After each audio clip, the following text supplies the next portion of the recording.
Shalom, shalom, querida moça, querida mulher. Como é que você está? Tudo bem? Nós vamos prosseguir na nossa jornada, na nossa série O que a Bíblia é para mim.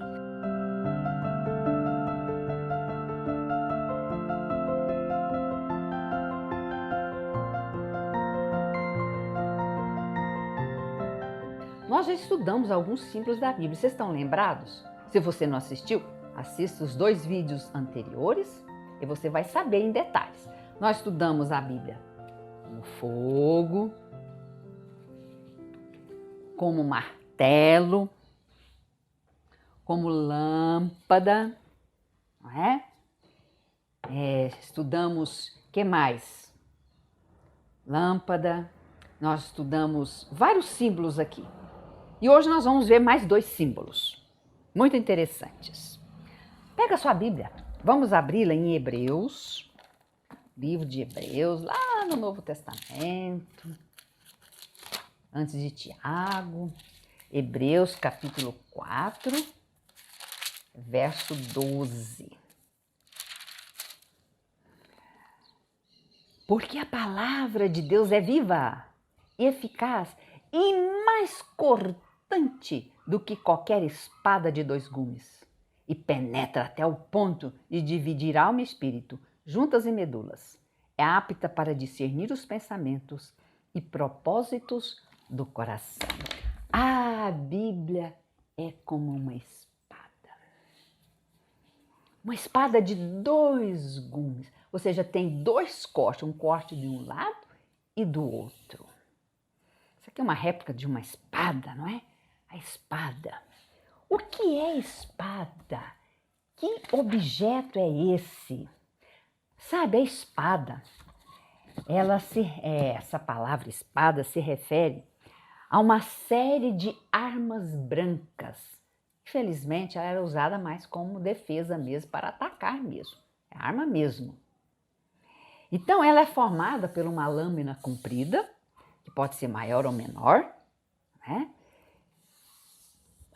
Reta, pontiaguda, de metal, com 1 ou 2 gumes, com 2 cortes ou com um corte. E essa espada era usada então para se defender e para o quê? Atacar. Interessante, não é? De onde vem essa palavra espada? E eu não sabia. E eu fui, né, nas minhas pesquisas, eu fiquei, puxa vida, não é que é mesmo? Essa palavra espada é derivada do latim, que é spata, né? Que é espata, que vem lá de Esparta, aquela cidade grega, né? Porque lá na Esparta, onde havia os maiores e melhores espadachins daquela época, e eles tinham um manejo tão bom na espada, aqueles homens, que então tornou-se, então, o nome ficou para esse objeto, por causa de Esparta, né? Então, era interessante isso, não é? A espada. A espada, ela foi usada durante muitos anos como arma de defesa, de ataque nas guerras e tudo mais, não é? Nos combates. E hoje não. Hoje ela é mais decorativa, né? Existe ainda hoje, né, na polícia, né, alguns que usam a espada em momentos de desfiles, né? Todo o soldado que é formado no exército, ele ganha uma espada, porque a espada, ela significa, ela representa justiça, autoridade das forças armadas. Então, todo soldado, né, quando forma, né, no exército, ele recebe então uma espada no dia da formatura e ele guarda com muito carinho essa espada.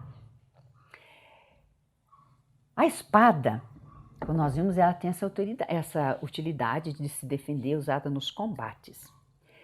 E a palavra de Deus, ela é como uma espada.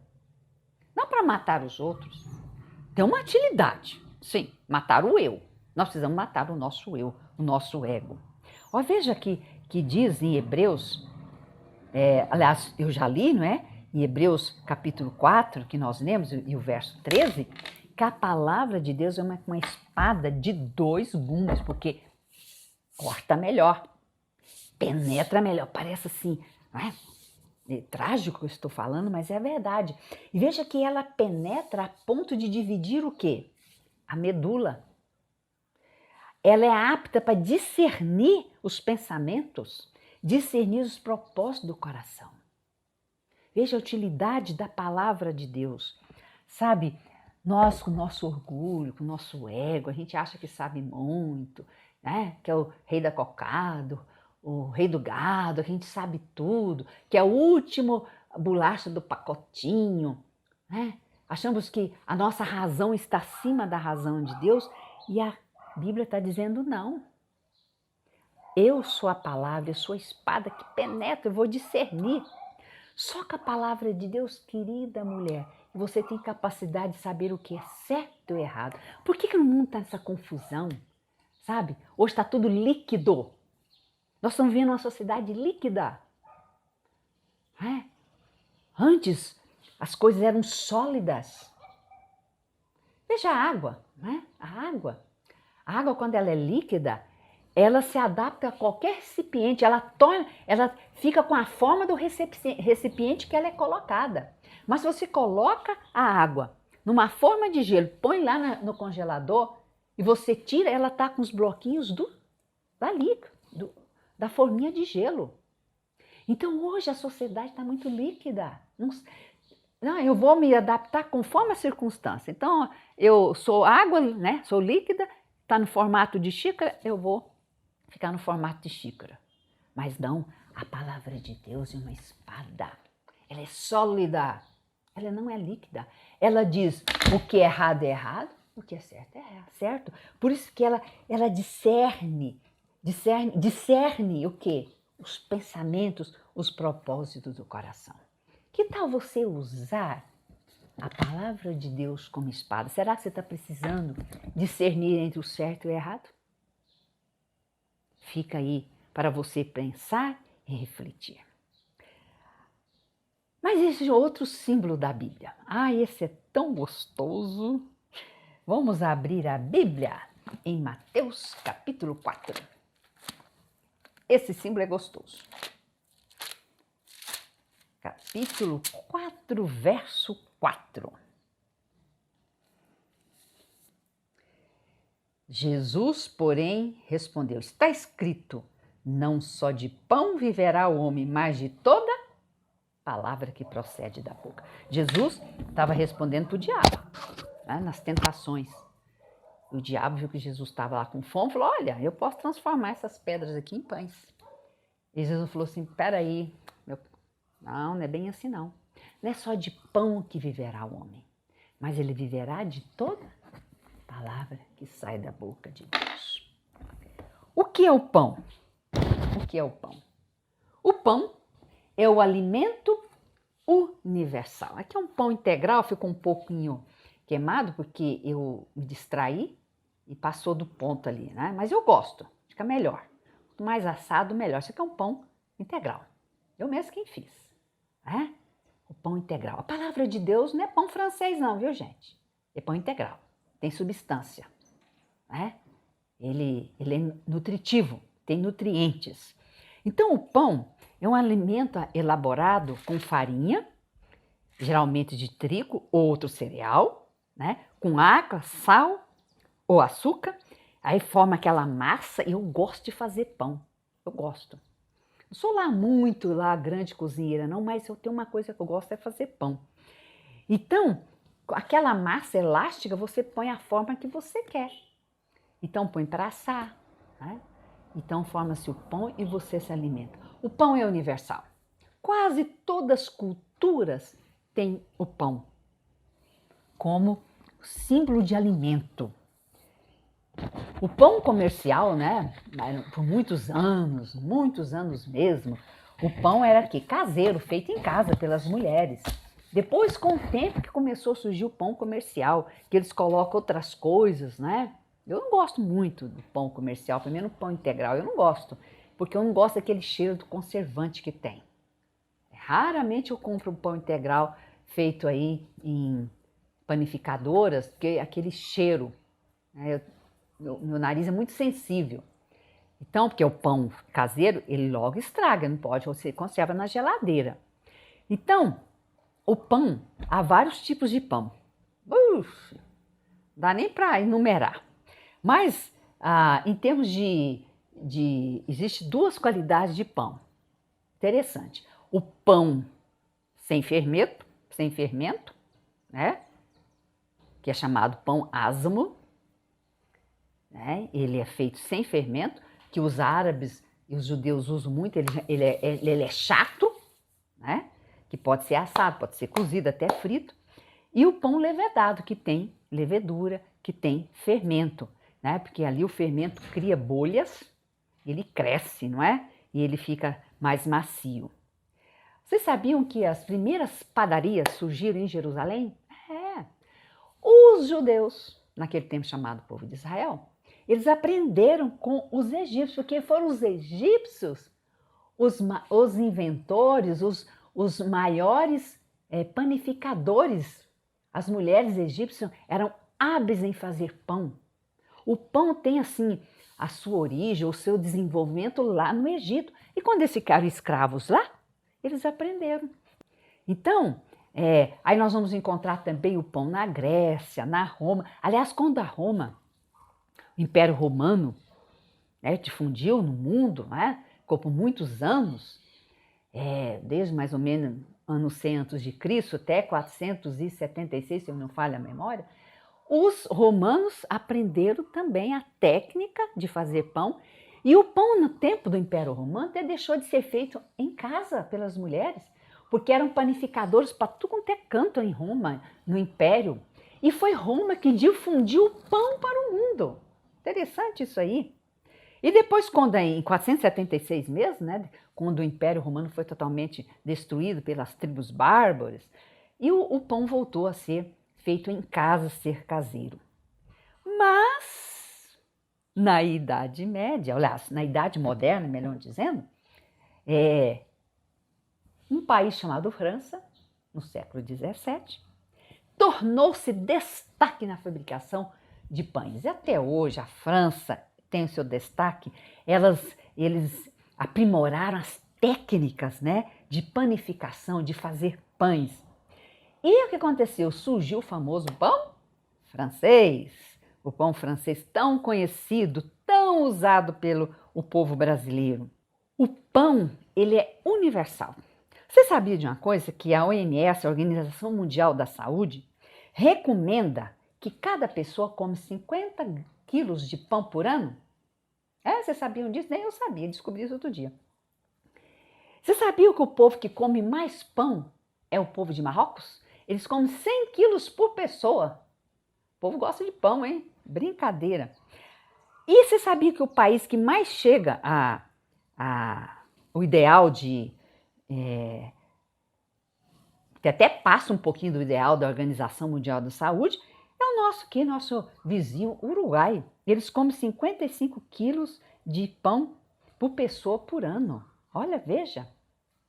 E quando o pão chegou no Brasil? Você sabe? Chegou por Pero Vaz de Caminha. Quando eles chegaram, eles saíram de Portugal com um monte de pão dentro dos navios, né, nas naus. E chegaram aqui, né, no Brasil, lá estavam os índios. Eles começaram a interagir com os índios, eles falaram, vamos dar pão para esse povo aqui. Mas o pão já estava duro, né? E eles comeram, os índios não gostaram muito daquele negócio, daquele pão não, porque índios comiam era o quê? A base de milho, a base de mandioca, não tinha pão.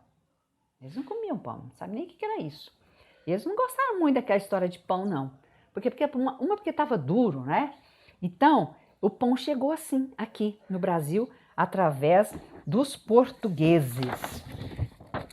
Veja, o pão francês é um pão mais assim divulgado aqui no Brasil, né? Mas ele de nutrientes não tem nada, né? Só fica essa dica aí para a gente desenvolver mais, aprender a fazer pão, que não é difícil não. Eu não acho difícil fazer um pão integral e comer um pão mais saudável, mais nutriente. Queridas, a Bíblia, ela é um pão. E quando é que aparece a palavra pão na Bíblia? Aparece exatamente, não significando pão, mas aqui em Gênesis 3,19, né? Não significando pão mesmo. 3,19. No suor do teu rosto comerás o teu pão. Aqui está dizendo pão em termos de sustento. Porque o pão significa realmente sustento, né? O trabalho para você se sustentar, né? E depois aparece a palavra pão lá em Gênesis, capítulo 14. Isso é uma curiosidade, não é? E o verso 8. Então saíram os reis. 14:8. Foi aqui no encontro de Melquisedeque, né? Quando saíram os reis de Sodoma e Gomorra para brigar ali, Abraão saiu e Melquisedeque, então eles ali apareceu Melquisedeque e Abraão comendo pão, participando do pão, do encontro de Abraão com Melquisedeque. E o pão, ele tornou-se depois um símbolo muito importante para o povo de Israel. Quando foi construído o santuário, foi na parte do santo, né? Tinha duas repartições, três, né? O pátio, o santo e o santíssimo. No santo havia a mesa do pão da proposição, tinha o candelabro com 7 lâmpadas e o altar de incenso. Então era colocado ali 12 pães repartidos assim, que é uma réplica, né?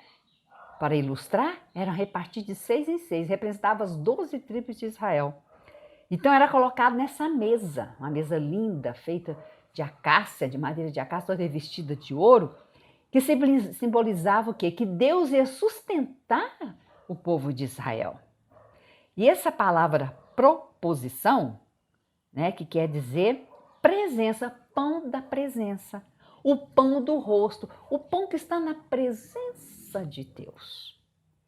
Então, queridas, a palavra de Deus, ela é o pão do rosto de Jesus, do rosto de Deus, da presença de Deus. Então, nós temos a oportunidade de ter na nossa presença, no nosso rosto, à nossa frente, esse pão que nos sustenta. E esse pão vai nos levar a um pão maior. Que pão maior é esse? É o próprio Jesus. Ele mesmo diz: eu sou o pão da vida. Quem comer do meu pão não vai ter fome. Ele é o pão. Jesus é o pão maior. A Bíblia leva para Jesus. Sabe,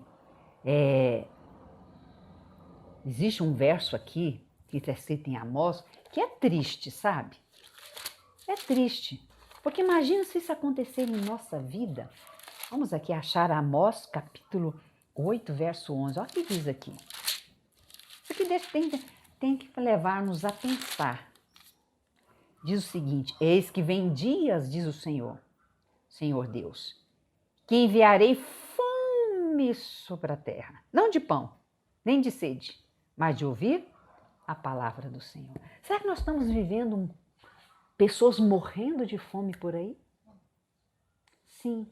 Quantas pessoas estão morrendo na missão, morrendo à míngua, porque espiritualmente falando, emocionalmente falando, por quê? Porque não vão para o pão integral, que é a palavra de Deus. Será que você está passando fome? Tem gente que está passando fome, está morrendo de desnutrição, mas está com a mesa ali farta. Sabe, queridas, sabe o que acontece conosco hoje? Nós queremos mais bolo do que pão. A palavra de Deus não é bolo recheado de chantilly, não. Que até no primeiro momento é até mais gostoso ao paladar, mas não sustenta. E pode provocar diabetes, um monte de coisa. engordar. Não, a palavra de Deus é pão, o pão nutritivo, o pão que integral, que sustenta, que dá vida, que dá energia. Está você passando fome? Está com você com vazio? Seu estômago está doendo de fome? Olha aqui o banquete, a palavra de Deus. Sabe, vocês sabiam que a Bíblia é o livro mais vendido, ele é best-seller sempre. 5 bilhões de Bíblias já foram distribuídas, vendidas no mundo. Mas será que ela é só uma peça decorativa, como essa aqui?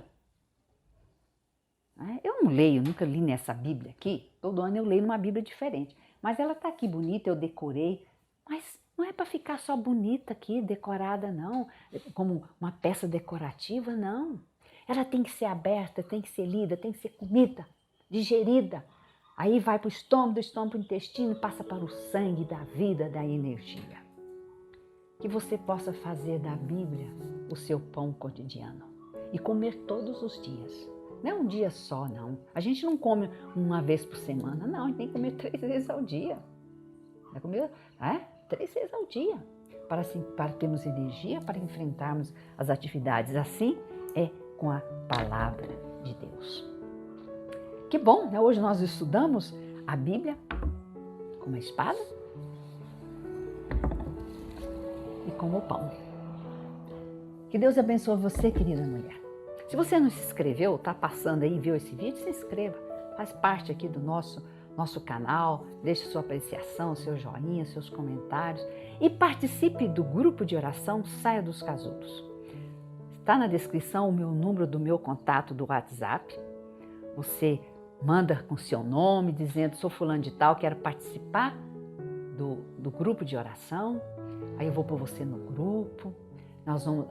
Ali nós vamos trocar ideia, nós vamos orar uma pelas outras e eu vou ter oportunidade de mandar, se o número de pessoas forem pequenos, eu posso mandando um por um devagarinho ou sortear um número X e mandar uma Bíblia gratuitamente para você pelo correio. Aí eu entro em contato com você em particular, pego seu endereço e mando para você uma Bíblia customizada, feita por mim mesma, com um estudo bíblico maravilhoso sobre o Apocalipse e você vai entender um pouquinho mais sobre a Bíblia.